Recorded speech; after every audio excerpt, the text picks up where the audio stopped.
नमस्कार दोस्तों, स्वागत है आपका आपके अपने यूट्यूब चैनल मन अप स्टोरीज में। दोस्तों, ये कहानी चल रही है नसीबों का लिखा और इस कहानी के 3 पार्ट अपलोड हो चुके हैं। ये चौथा पार्ट है। दोस्तों, तीनों पार्ट पढ़ने के लिए आपको डिस्क्रिप्शन बॉक्स में प्लेलिस्ट मिल जाएगी, उसमें तीनों पार्ट मिल जाएंगे। ज़रूर से पढ़िएगा, उसके बाद ये चौथा पार्ट पढ़िएगा। तो चलिए दोस्तों, कहानी के इस चौथे पार्ट को शुरू करते हैं। अभी उसे मायके में 10 दिन और काटने थे। सब कुछ अच्छा चल रहा था। घर में खुशियों की बहार थी। कहते हैं कि खुशियों पर नज़र बहुत जल्दी लगती है। ज़्यादा खुशियाँ कभी कभी गम का कारण बन जाती हैं।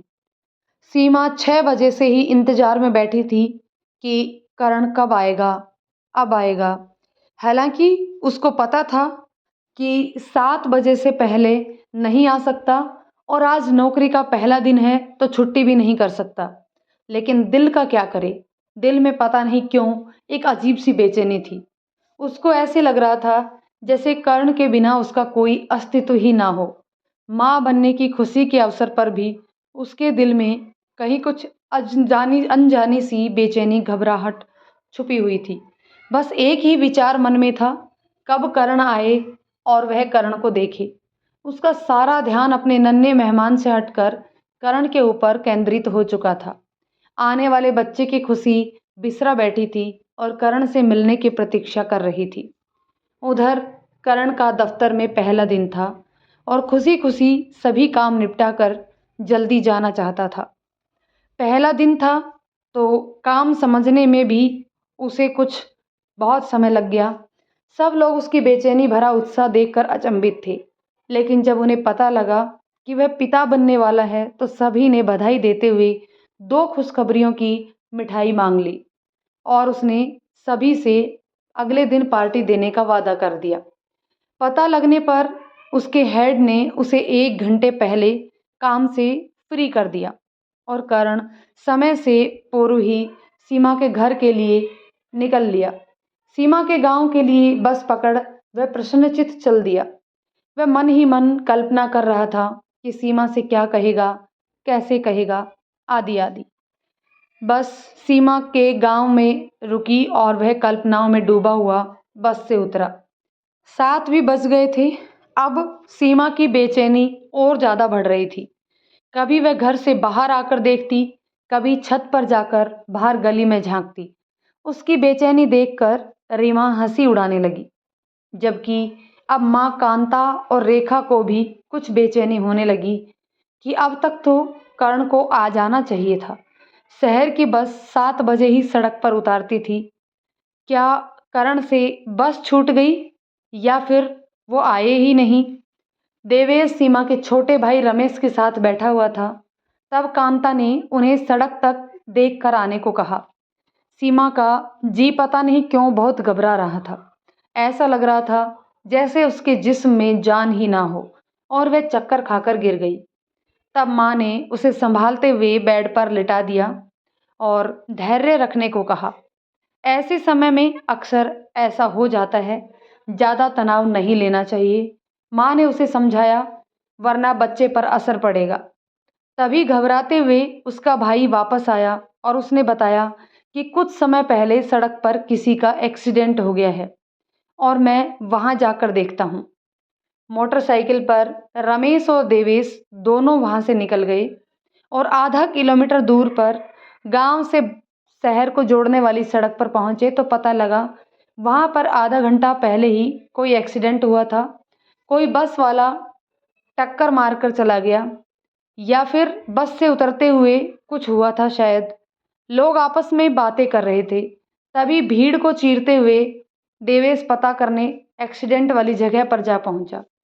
उसको करण का बैग वहां पड़ा दिख गया जिसे लेकर वह सुबह घर से निकला था। देखते ही देवेश की घबराहट बढ़ गई और उसकी आंखों के आगे अंधेरा छा गया और वह चकरा कर वहीं बैठ गया। वहां पूछताछ करने पर पता लगा कि जिसका एक्सीडेंट हुआ है उसे गांव का मुखिया का बेटा हॉस्पिटल ले गया है टेम्पो में डालकर। दोनों हॉस्पिटल की तरफ दौड़े। हॉस्पिटल जाकर पता किया, इमरजेंसी वार्ड के बाहर ही उन्हें संदीप दिखाई पड़ गया।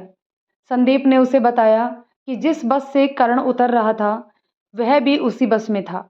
करण शायद जल्दी में था और उतरने के बाद उसने साइड में नहीं देखा और एक मोटरसाइकिल वाले की टक्कर से वह उछल कर गिर गया और मोटरसाइकिल वाला भाग गया। उसने बस से उतरते-उतरते ये सब देखा और जब तक वह पास पहुंचा, करण के सिर में चोट लग चुकी थी और खून निकल रहा था। बेहोश होते-होते उसने सीमा का नाम लिया।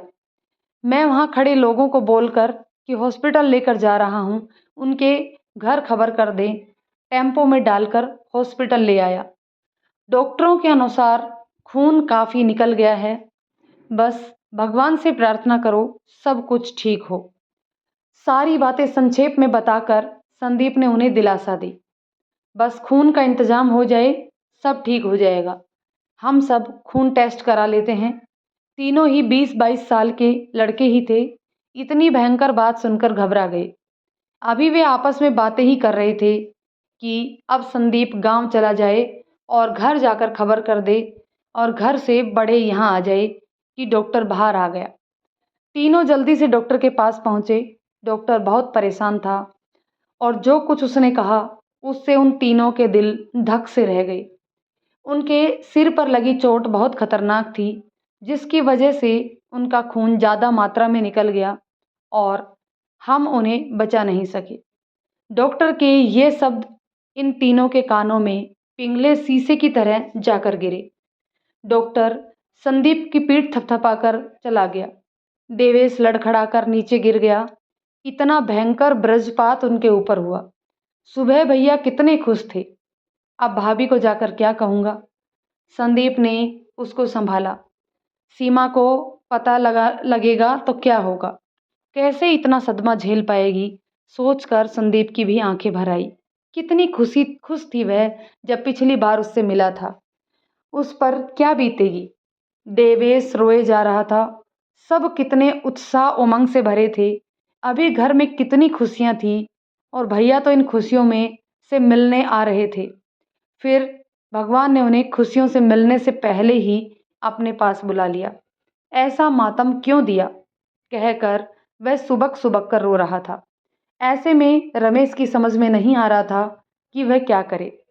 संदीप की समझ में भी नहीं आया कि क्या किया जाए। करण को कहाँ ले जाया जाए, अपने गांव या सीमा के। थोड़ी देर में दोनों ने खुद को संभाला और आखिर में यही निर्णय लिया कि करण के गांव ही ले जाया जाए। देवेश और संदीप हॉस्पिटल की फॉर्मेलिटी पूरी करने लगे और दुखी हृदय से सीमा का भाई घर में सूचना देने वापस लौटा। जब वह घर पहुंचा तो माँ कांता बाहर ही खड़ी हुई थी। कांता को भी बेचैनी हो रही थी क्योंकि रमेश और देवेश लौट कर नहीं आए थे।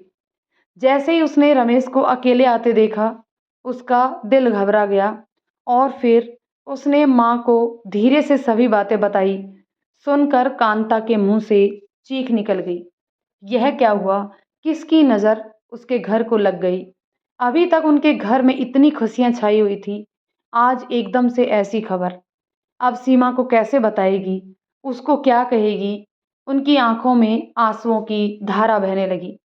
वह तो पहले से घबराई हुई है, शायद उसे कुछ गलत होने का आभास हो रहा था। उनकी समझ में नहीं आया कि क्या किया जाए। वह वहां से दुकान पर बड़े बेटे और पति के पास जाने की सोच रही थी कि वो आते दिखाई पड़ी। जैसे ही कांता ने ये दुखद समाचार दिया, दोनों के हृदय बैठ गए।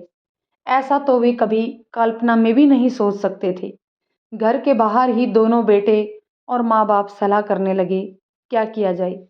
सीमा की तबीयत घबराहट से पहले ही खराब थी। बाद में सलाह हुई कि टेम्पो करके सभी सीमा को उसके गांव लेकर चलें और उसको एक्सीडेंट के बारे में ही बताएं, वरना गांव पहुंचना मुश्किल हो जाएगा। तुरंत टेम्पो की व्यवस्था करके रात 9 बजे सब लोग करण के गांव पहुंचे। बेचैनी और घबराहट से सीमा का बुरा हाल था। किसी अनहोनी की आशंका से उसका हृदय तीव्र गति से धड़क रहा था। अनजाने में ही आंखों से आंसू बह रहे थे। संदीप और देवेश करण को लेकर पहले ही वहां पहुंच गए थे और घर में मातम पसरा हुआ था। घर के बाहर ही कुछ लोग बातें करते मिल गए थे। सीमा को तो पहले ही अनहोनी की आशंका हो रही थी। लोगों की भीड़ देखकर उसका दिल कांप गया। उसकी समझ में नहीं आ रहा था कि अगर करण का एक्सीडेंट हुआ है तो उसको हॉस्पिटल की जगह घर क्यों लाया गया, और अगर छोटा मोटा एक्सीडेंट हुआ था तो गांव के लोग यहाँ क्यों हैं। जैसे ही वह टेम्पो से उतरी, माँ ने उसको थाम लिया और उसको पकड़कर अंदर ले चली। आंगन में पहुंचते ही सीमा की निगाह आंगन के बीचों बीच लेटे करण पर चली गई। उसके सिरहाने रोशन जी और सुगना बैठे थे और साइड में संदीप और देवेश। यह इनको क्या हुआ, कहते हुए सीमा दौड़ पड़ी। सीमा को देखते ही सुगना उसके गले लगकर रो पड़ी। भाभी, भैया चले गए हम सबको छोड़कर। नहीं, ऐसा नहीं हो सकता, यह सब झूठ है। कह दो यह सब झूठ है, ऐसा नहीं हो सकता। वो मुझसे मिले बगैर नहीं जा सकते। सीमा को विश्वास ही नहीं हो रहा था। अभी पिछले हफ्ते ही तो करण उससे मिलने आया था और आज फिर मिलने वाला था। ऐसा कैसे हो सकता है। चादर उठाकर उसने करण का चेहरा देखा। सिर पर पट्टी बंधी हुई थी, चेहरे पर मुर्दानी छाई हुई थी। करण, करण उठो, उसने कारुणिक आवाज में पुकारा, लेकिन जीवन के कोई चिन्ह ना देखकर वह गस खाकर गिर पड़ी। करण का जाना सीमा का दिल सहन नहीं कर पाया और वो बेहोश हो गई। इतनी बड़ी दुर्घटना सहन कर पाना उसके लिए दूसरी दुर्घटना का कारण भी बन सकती थी। तो कमल ने तुरंत देवेश को डॉक्टर को बुलाने के लिए भेजा। डॉक्टर ने आकर सीमा को देखा और बताया कि उसे गहरा सदमा लगा है, नींद का इंजेक्शन लगा दिया है ताकि वह सोती रहे और रात गुजर जाए। सुबह करण की अंतिम यात्रा की तैयारी पूरी हुई। तभी सीमा को होश आ गया और वह भागकर बाहर आई। गांव की बड़ी बुजुर्ग औरतों ने उसको पकड़कर उसकी चूड़ियां करण की छाती पर तोड़ डाली और उसके माथे से सिंदूर पोंछ दिया। ऐसा मार्मिक दृश्य देखकर सभी के दिल दहल गए। 19 साल की छोटी सी उम्र में सुहाग चिन्हों से रहित विधवा का वेश, क्या सोचकर, किस कलम से विधाता ने उसका भाग्य लिखा था। जैसे ही करण को ले जाने लगे, सीमा चित्कार कर रोने लगी। मुझे उन्हें बताना है, वो पिता बनने वाले हैं, ऐसे कैसे जा सकते हैं, अभी तो अपने अंश से मिले भी नहीं। उसके मार्मिक वचन सुनकर वहां मौजूद सभी की आंखों में आंसुओं की झड़ी लग गई। सीमा के ऐसे वचनों को सुनकर पत्थर दिल भी पिघल जाते, पर ईश्वर पत्थर से भी कठोर था। उसने ना पिघलना था और ना ही पिघला और सीमा की दुनिया उजड़ गई। अभी भी उसने एक ही रट लगाई थी, मुझे करण से बात करनी है, अपने बच्चे के बारे में बताना है। करण उससे बिना बोले नहीं जा सकता, कभी भी नहीं जा सकता। बस उसे एक बार उससे बात कर लेने दो, फिर मैं उन्हें नहीं रोकूंगी। मेरी बात सुनने के बाद भी वो अगर जाना चाहेंगे तो उसको जाने दूंगी, रोकूंगी नहीं। उसकी माँ और ननद ने मिलकर जैसे तैसे उसे संभाला और वह फिर से बेहोश हो गई। सीमा का ऐसा हाल देखकर संदीप का हृदय टूट गया। उसे वह दिन याद आया जब वो पिछली बार उससे मिला था और उसने रीमा को देखकर सीमा समझ लिया था और उसके दिमाग में उल्टी बात आ गई थी। उस समय उसने ईश्वर से प्रार्थना की थी कि उसने अपने को मन ही मन कोसा कि उसके दिल में ऐसी बात ही क्यों आई थी, और आज वो सच हो गई। हे भगवान, तूने ये क्या किया और क्यों किया। वह मन ही मन अपने को अपराधी मानने लगा, जिसके दिमाग में उल्टी बात आई और सच हो गई। भगवान ने उसकी भी क्या किस्मत बनाई। सीमा के शादीशुदा होने के बावजूद उससे प्यार हो गया और फिर वो उसके सामने ही विदा होकर अपने ससुराल चली गई। फिर भी वह उससे लगाव रखता था। उसके बारे में उसके मन में इस तरह का गलत ख्याल आया। उसने अपने मन को किस तरह समझाया और पढ़ाई में मन लगाया। उसकी पूरी कोशिश थी कि वह सब कुछ भूलकर पढ़ाई में मन लगाए और ज़िंदगी में आगे बढ़े। उसकी मेडिकल की पढ़ाई दूसरे साल में थी तो गांव कम ही आना होता था, पर अब जब कभी वो गांव आता तो रीमा पर उसकी नज़र पड़ जाती और उसे सीमा की याद आ जाती। उसे सीमा की झलक रीमा में लगाव सा होने लगा था। वह सोचता था कि यह दिल भी क्या है, पहले सीमा के लिए तरसता था और अब रीमा को देखना चाहता है। और फिर उसने अपना सारा ध्यान अपनी पढ़ाई में लगाया और आगे का भविष्य ईश्वर के हाथ में छोड़ दिया और अपने को व्यस्त कर लिया। अब उसने गांव आना जाना ही कम कर दिया था ताकि सीमा की याद ना सताए, और ना ही अब सीमा के घर जाता था। कहीं अगर सीमा सामने पड़ गई तो उसके मन में कहीं कोई गलत बात ना आ जाए। आज सीमा का ऐसा हाल देख उसे उसकी किस्मत पर बहुत दुख हुआ। जो सीमा का प्यार था, श्रृंगार था, वो उसकी आंखों के सामने ही चला गया। वह कुछ भी ना कर पाया।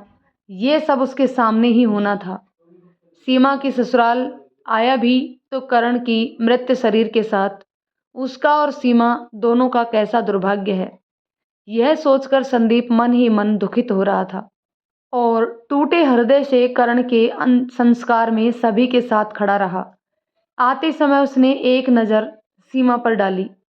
ऐसे में वह उससे मिलकर धैर्य भी नहीं बंधा सकता था। वह सबके साथ वापस लौट आया। वह वापस तो लौट आया था, पर उसका मन वहीं सीमा के पास उसके दुख में डूबा हुआ था। उसे सीमा के बारे में सोच सोच कर दुख के साथ चिंता भी हो रही थी, क्योंकि उसे पता लग गया था कि सीमा माँ बनने वाली थी, लेकिन उसके हाथ में कुछ भी नहीं था। उसे अपनी विवशता पर रोना आया। करण चला गया और सीमा को दुख के सागर में डुबा गया। सीमा की आंखों से आंसू बहते रहते, ना तो किसी से बोलती ना कुछ कहती। उसके लिए यह विश्वास करना मुश्किल था कि करण उसे छोड़कर जा सकता है। उसने तो अभी उसको पिता बनने के बारे में कुछ कहा भी नहीं, बच्चे के बारे में भी बात नहीं की। करण ऐसा नहीं कर सकता है। इसी तरह की बातें वो अक्सर बड़बड़ाया करती। सीमा को संभालने के लिए उसकी माँ को वहाँ रुकना पड़ा।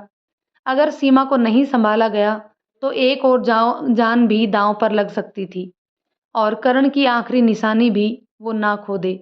कमल और रोशन को इस बात का डर था। कांता अपनी बेटी का ख्याल रखती, उसको जबरदस्ती खिलाती। वह उसे तरह तरह से बहलाती, फुसलाती। अगर उसने करण की निशानी का ख्याल नहीं रखा तो वह करण को क्या जवाब देगी। उसे करण के बच्चे का भी तो ख्याल रखना था, वरना वह उससे नाराज हो जाएगा। तरह तरह की बातें कर वह उसे अपना ध्यान रखने के लिए मनाती। तब सीमा बिना किसी ना नुकर के जो भी जैसा कहा जा रहा था उसे करे जा रही थी। सुगना और देवेश भी भाभी का ख्याल रखते। कभी कभी कांता भी अपने आप को मन ही मन धिक्कारती कि काश उसने सीमा को वापस ससुराल भेज दिया होता करण के पास, तो करण उनके यहाँ आता ही नहीं और एक्सीडेंट भी ना होता। उन्होंने तो अपनी बेटी का भला ही सोचा था, लेकिन उसके इस निर्णय को भगवान ने क्या सोचकर बेटी की किस्मत के विपरीत कर उसको बर्बाद कर दिया। सीमा की ससुराल में किसी ने सीमा को या उनको कुछ कहा तो नहीं, पर मन ही मन इसी तरह की बातें उसके मन में चलती रहती और बेटी के भविष्य को लेकर चिंतित रही रहती कि अब उसका क्या होगा। इधर सुगना को लगता कि काश उस दिन 3 जन एक साथ घर से ना निकले होते। उसके दिमाग में तो पहले तभी खटका हुआ था किसी अनहोनी का, और वो तभी साथ में निकल ली थी, पर होनी तो होकर रही। काश वो देवेश को जाने से रोक लेती और फिर दोनों भाई साथ जाते, तो शायद उसका प्यारा भाई इतना खुश था जाते समय। उसकी निगाहों के आगे वही दृश्य बार बार आता जब वो कुछ दूर साथ साथ गई थी और करण ने पूछ लिया था, कोई डिमांड है क्या भुआ बनने की खुशी में? नहीं भाई, ऐसी कोई बात नहीं, सुगना ने मुस्कुराते हुए कहा। चिंता मत करो, जो मांगेगी दूंगा, तेरा हक है, आखिर इकलौती बहन है मेरी। डबल डबल खुशियां जो एक साथ आई हैं घर में। कितना खुश था भाई उस दिन, किसकी नज़र लग गई हंसते खेलते घर को। वह दिन याद करके सुगना आंसू बहाती। 1.25 महीना हो चुका था। सुगना अपनी ससुराल चली गई और रोशन जी, कमल और कांता ने तय कर लिया कि सीमा को अभी अपनी माँ और परिवार के सहारे की ज़रूरत है, तो उसे अभी इस हालत में अकेले नहीं रह पाएगी यहाँ। आप अपने साथ ले जाएं, फिर उसके बाद सोच लिया जाएगा कि क्या किया जाए। आंसू भरी आंखों से रोशन जी ने कहा। जवान बेटे को खोकर एक बाप किस मनस्थिति से गुजरता है, कमल और कांता भी समझ रहे थे। रेखा और बच्चे के साथ उसका मन लगा रहेगा और धीरे धीरे उसके दिल का घाव भी भर जाएगा। सीमा माँ बाप के साथ मायके आ गई। धीरे धीरे दिन गुजरते जा रहे थे। रेखा, कांता, रीमा, भाई, सभी घर वाले सीमा का पूरा ध्यान रखते और कोशिश करते वह खुश रहे और उसको अपने होने वाले बच्चे का वास्ता दे देकर खिलाते पिलाते रहते। रेखा अक्सर अपने बेटे को उसकी गोद में काम करने के बहाने डाल देती ताकि सीमा उसमें बिजी रहे। माँ रात को अपने पास सुलाती और समझाती रहती। सीमा की आंखों ने रोना बंद कर दिया था, लेकिन उसका दिल करण की याद में रोता रहता। अभी भी उसे ऐसा लगता जैसे किसी दिन करण आएगा और वो उसको अपने होने वाले बच्चे के बारे में बताएगी। वह अपने बच्चे के बारे में बात करेगा, लेकिन जैसा ही उसे यथोस्थिति का ज्ञान होता, उसकी आंखों से आंसुओं की अविरल धारा बहने लग जाती। घर में सभी बड़ों के बीच सीमा के भविष्य को लेकर चर्चा होने लगी कि अभी सीमा की उम्र ही क्या है, करण की निशानी भी उसके पेट में तो है। अगर देवेश के साथ उसको बैठा दिया जाए तो दोनों परिवारों का रिश्ता भी कायम रहेगा और बात घर में ही रह जाएगी। बच्चे के पिता बच्चे को पिता का नाम भी मिल जाएगा और सीमा को सहारा भी। आखिरकार दोनों परिवारों ने आपस में सलाह किया और इसी पर सहमति बनी कि देवेश के साथ सीमा का जीवन सुरक्षित है। करण के बाद वही उस घर का वारिस है। और एक दिन कमल और कांता दोनों रोशन के यहाँ पहुंच गए। फिर रोशन जी ने देवेश को अपने पास बुलाया और देवेश के सामने अपनी सोच रख दी। सुनकर देवेश एकदम से अचकचा गया। उसको बहुत दुख हुआ। अभी भैया को गए हुए कितना टाइम हुआ है और आप लोग इस तरह की बातें करने लगे।